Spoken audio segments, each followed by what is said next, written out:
I'm dedicated, dog. Now listen, first topic, right? That we're gonna talk about. Everybody wants to be sports stars, right? Everybody want their kids to go to the NBA, or they want their sons to go to the NFL, or their daughters to be in the WNBA, or Olympic track stars, and all this type of stuff that we want our kids to be, right? But I don't think we ever think about the financial aspect of what those people go through, right? So I got a clip. It's from Lou Williams, right? It's kind of lengthy, it's kind of long, but he's describing the lifestyle of an NBA player and wants to be in a relationship, dealing with women, being in the NBA. Also, the financial aspect that people don't even much know. Dog, Hollywood, before I play the clip, did you know that the NBA, them niggas got to pay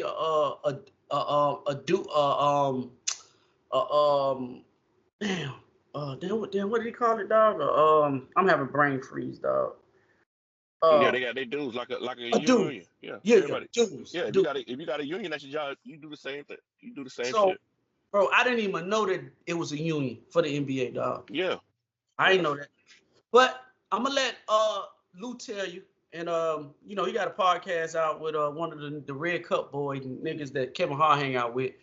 It's dope little shit, but I pull this off and I want to play it, and then me and you gonna give our commentary about it, bro. I think it's dope. Hold on. I didn't understand. Damn, why my shit ain't playing? That's crazy. As usual, always the fuck up on my end, dog. I thought it was connected. We used to it, baby. Get it connected. We used to it. Yeah, I know. I'm trying to get it connected now, but dog, I think that's crazy, dog, because I didn't even understand that. I know about the NFL, dog. Like, I know in the NFL, what people don't realize about the NFL, dog, is whatever state that you play in, you get taxed that on your paycheck. Like everybody talking about Tyreek coming to the Dolphins, but when Tyreek go play the Jets, he got to pay state tax and the federal tax that go on in New York. And yeah, but we talking about the union. I don't know if you heard that conversation. I forgot who Draymond. I think it was with Shaq.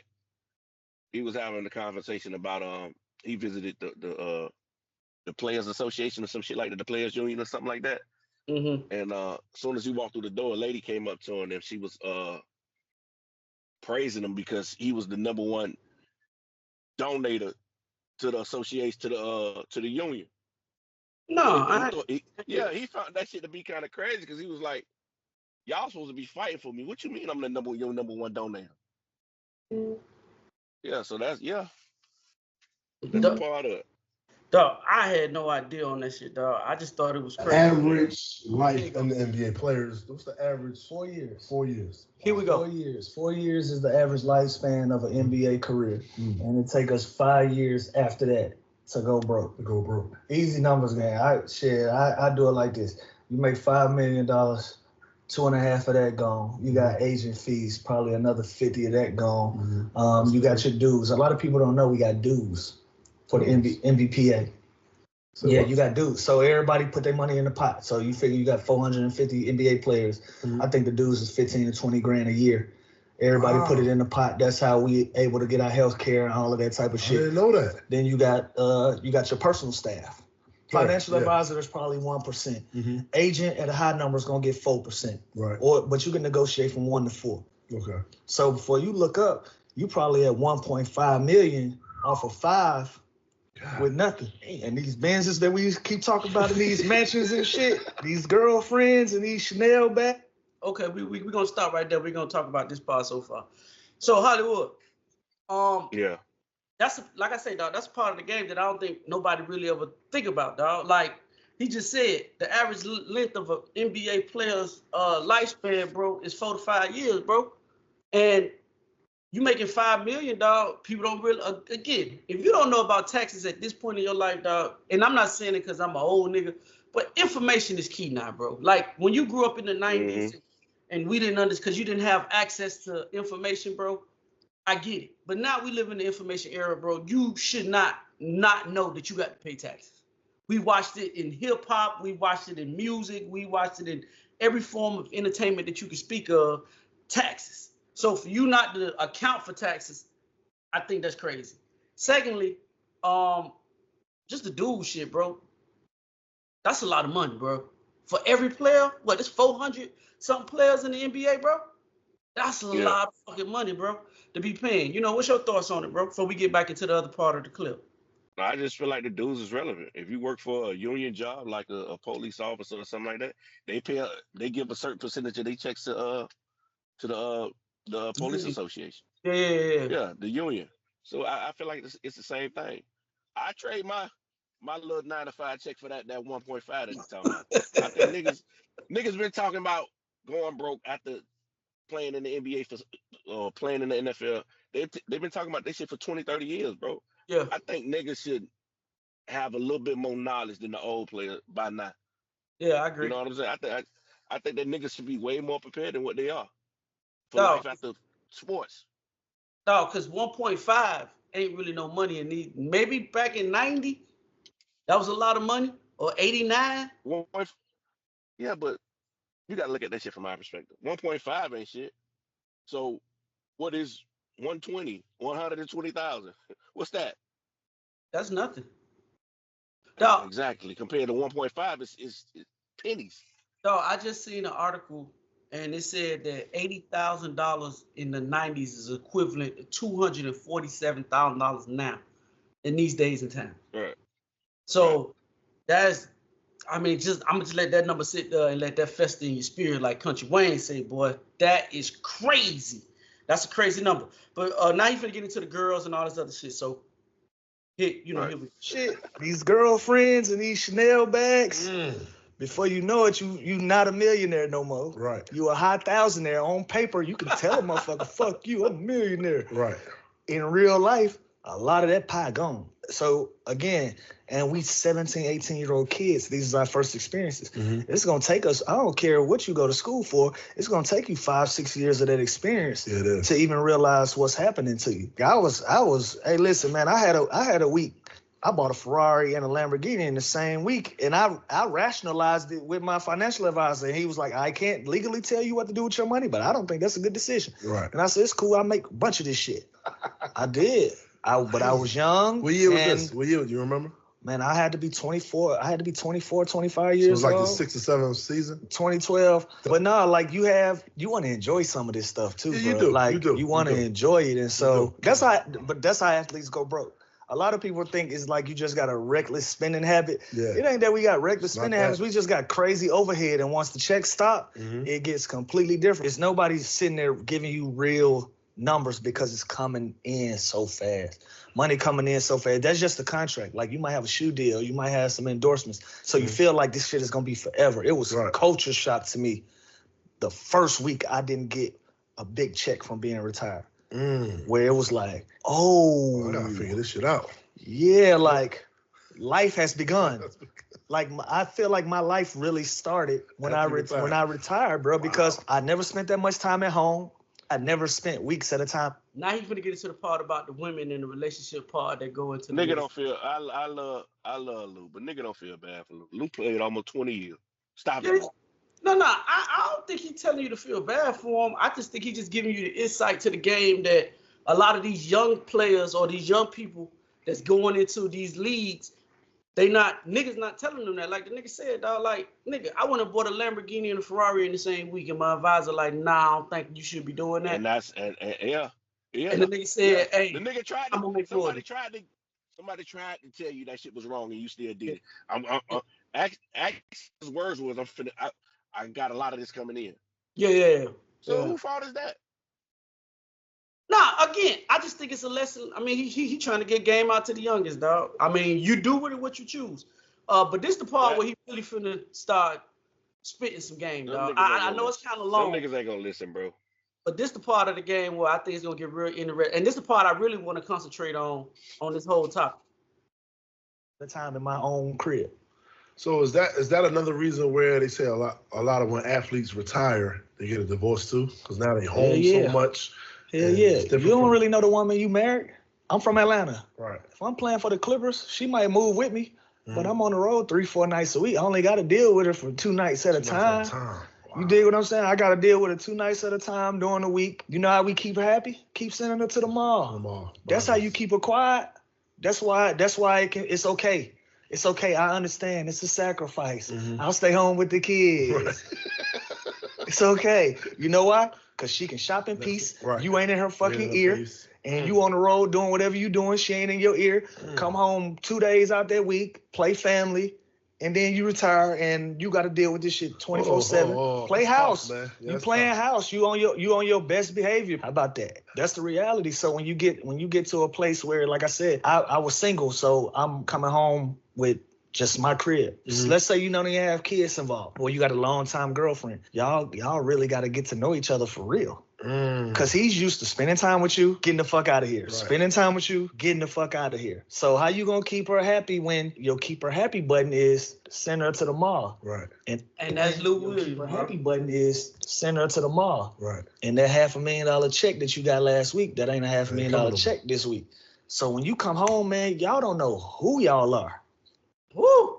Hey, boy, that's a lot of shit right there, Wood. Boy, I don't think nigga be thinking about that shit, especially the relationship part, dog. Like, that shit crazy, dog. I felt that same way when the kind of like when the pandemic hit, bro, and you had to actually be in the house with your girl because, you know, for 8 hours out the day, dog, you at work. 8, 9 hours out the day, you at work. You know what I'm saying? And then you gonna sleep. You know, so how well do you really know your significant other if y'all not on the same level as far as y'all work schedule? If you got to be to work at night, she got to be to work in the mornings, y'all not really kicking it with each other like that. But when that goddamn pandemic hit, bro, and it wasn't no going to work, you had to sit your ass in the house, you start to realize I really don't like this motherfucker. So, you know, on a lower scale, I kind of see what he's talking about, dog. What you think? No, I get it. There are similarities between what you're talking about and what he's talking about. But I think it's just it's a different level when you lead when you lead with the bread, bro. When you lead with the bread, once the bread leave, you have nothing. Yeah. At least the people who got a 9 to 5, they built their foundation on something different than just money. So once that money gone, you retire 5 years after your retirement or less. What is there to talk about? What is there to hone in on? Nothing.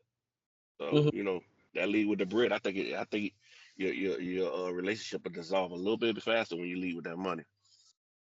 I agree with that aspect of it, dog. I just felt like at the end of the day that you know, again, I seen a clip where Cam Newton was talking the same shit, bro. Was talking about how he was taking people on trips and doing all this shit as far when he was making the bag, and how you know, people don't account for the money because the money just coming in so big, dog, and the checks are so, you know what I'm saying, you getting $700,000-$800,000, $850 a week every Tuesday in the NFL. From what Kel was saying, his check was $850, you know, on top of his signing bonuses and all this other type shit, dog. And the money just, you know, it just, and you think that shit gonna stay that way, dog. And like Lou said, dog, his life began actually when he retired from the NBA because your overhead is so high, bro. And I agree with that. A lot of people think that these niggas spend a lot of money on wild shit, but they overhead be high as fuck, bro. Taking care of too many people. I think at the end of the day, bro, I think sometimes you need a good woman to come. Like when you're on them niggas level, dog, you need somebody, a good woman to come in and balance out your life. Now your homeboys might not like that shit too much. I think that good woman shit is a little bit more easier said than done. How the fuck do you know that? How do you find that? How do you vet that and make sure she is a good woman? How do you know a motherfucker ain't just acting? When I know I got all of this money and you coming in the door with me with all this money, we ain't never been through nothing. We ain't finna really go through nothing when I got a bank account that look like this. So how do I vet through that? I mean, you just got to go through the vetting process, bro. I mean, it's more difficult for them because of the money that they got. But at the end of the day, bro, you got to go through the vetting process, bro. Even for niggas that's not on their level like you and me, dog, you got to go through the vetting process, dog. I feel like, and that's good because I want to talk about this anyway. I feel like some people fall in love with the illusion of the fantasy. Like they think the relationship gonna always be the fantasy part of the relationship. Like in the beginning where everything is just sweet. You get butterflies in your stomach when you see the nigga, or he fart, you smell motherfucking tulips, or, you know, you look past all the dumb shit that they got going on. That's the infatuation stage, dog. I think that shit lasts for about 5-6 months. The relationship don't start until the infatuation leaves. Once the infatuation leaves, now I got to really start to like the motherfucker that you are. So for me, I just feel like, speaking on what you saying, I just feel like at the end of the day, when you're a nigga like that, dog, and you got niggas around you that's their whole livelihood is about what you doing for them, and them niggas not trying to better their own situation, sometimes a woman can come in and she can balance that shit out for you. Be like, hey, babe, listen, you spending too much money on such and such. Hey, what this nigga really do? You paying this nigga $50,000 just to be your weed roller, or you paying this nigga $150,000 to make sure that your shoe closet clean? Like, you know, you don't really think about that shit when you making $950,000 a week, bro. And then sometime a woman comes in and clean that shit up for you, bro. Sometime, but you got to go through the vetting process, though. I think that shit's smaller than what we think it is, bro. I think most of the time a woman come in and tear your whole shit up. It depends. It depends, bro. A good ass woman is hard to find. A good ass woman is a life changer. We know that. But a Yeah. bad ass woman is one too, in a negative way. No, I think. Go ahead. Go ahead. No, No, go go ahead. ahead. No, I put that shit up on my Facebook page today. My Facebook page last week. I say, hey, the most critical decision a man could make is who he choose to have kids and who he choose to marry. That shit can change your life. That shit is life changing. So be careful who you choosing. And I agree with Hollywood to a certain extent, dog. I feel like the more famous you are, the more wealthy you are, bro. Boy, it's hard to find a good woman because you never know what the alternative motives are, bro. But usually, your girl, if she is there before you become rich, and she see that you spending money on some dumb shit, like nigga being your nigga that organize your shoes or the weed roller or whoever, and you pay this nigga excess of $100,000, she gonna come to That's just dumb ass. That's just dumb shit. I got a nigga in the crew who roll weed. Come bro. on, man. What are we doing? But that's I know it sounds crazy, but that is an example of the dumb shit that these niggas be doing with their money. Cause you think this shit gonna come forever. No, Come on, bro. I think that got a little bit to do with it, but I do believe in survivor's remorse. I think some niggas, once they make it, they feel like they got to take care of certain people, bro. And don't matter how useless that nigga is in your life, you know, you feel like you want to make sure a nigga straight. I think niggas do that, dog. I Yeah, really but we think all know from experience, boy, you can't it ain't never enough. Once you yeah. start opening that pipeline, that shit ain't gonna never stop. They always gonna want. And the first time you say no, or the first time you say I ain't got it, or the first time you tell them to wait a little while, Mm-hmm. they hate you for it. Mm-hmm. But that's why niggas put niggas on payroll. Niggas put Nah, I niggas on can't put no payroll. nigga on no payroll. Nah, no. You can. I put you on payroll if you do something very important for me. If you bring in business to me, Mm-hmm. I cut you in on a percentage or something like that. I'm not gonna just put no nigga on the open payroll and you don't have to do nothing for it. You don't have to bring no value in order to get on this payroll. Oh nah, hell no. See, but this is where it's different for you and most niggas. Because you an introvert, dog. You don't fuck with niggas no way. Niggas Mm-mm. that grew up around a whole bunch of niggas, and you the nigga that made it, sometimes that can play on a nigga's physical, his mental, bro. Because you felt like, damn, you hear a lot of these niggas talk about they have survival remorse, bro. Well, they the one nigga out their crew that made it. They feel like they gotta take care of they people. Now, one thing that I do agree with, and I very much applaud him for it, is LeBron. Like, LeBron done the right shit. Nigga, I got Right. on. All y'all niggas go find something to do. And let's do this shit Every like this. everybody got to bring some type of value to the situation. Yes, I agree. I wouldn't even put my sisters on no open fucking payroll. If you don't bring nothing of value to what we got going on, why would I keep you on open payroll? Yeah, I break you off every now and then. That's cool. What, an open payroll where you getting paid weekly or monthly or some shit like that? No. Nah, hell no. I feel you. Well, since we speaking about sports, I put this up in the group chat and you laugh and say this is this crazy ass nigga. Now, ex-Dolphins cornerback, Xavier Howard, right? Yeah, he wild. Wild boy. Wild boy. It's being reported, right, that I'm gonna read what it say. It says former Dolphins cornerback Xavier Howard allegedly texted a boy sexual photos of his mother per court files. That's crazy. Did he get arrested yet? No, he did. He hasn't. I mean, can you get arrested for that? I mean, okay, so what charge is that? Because obviously he in court for something. That gotta listen, but is Revenge it just porn pictures of the mother? to the That's son. it gotta be some kind of charge. Bro. I don't know what the name is. I don't have a law degree, but that has to be some kind of fucking charge, bro. I mean, revenge porn. I don't know. It has to be something. If it's a problem with me sending shit like that about you to an adult, it has to be. Yeah, it gotta be a bigger issue. Me sending that shit to your child or a child. Yeah, Period. That yeah, gotta be a problem. That's the dumbest shit I ever heard from a nigga like that, man. Plus the money you gonna have to spend in order to get yourself out of that situation. And to my knowledge, he not making no money right now. You ain't got no yeah, team. You ain't on no team right now. yeah. It's the dumbest shit in the world to me, dog. I don't get it.